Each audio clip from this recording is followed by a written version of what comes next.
Cenab-ı Ali Başkomandır, biz söz veririk ki, bütün işgal olunmuş torpaqlarımızda üç renkli bayrağımız dalgalanacaq.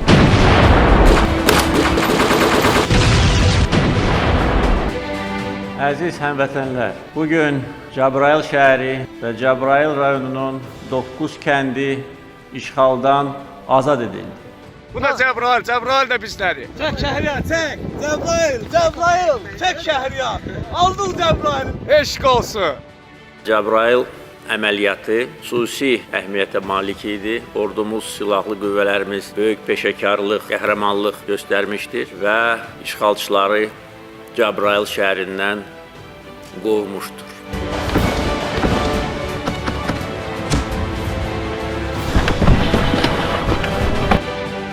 Cəbrayılın azad olunmasının çox böyük əhəmiyyəti vardır. Çünki İkinci Qarabağ müharibəsi dövründə işğalçılardan azad edilmiş birinci şəhər idi.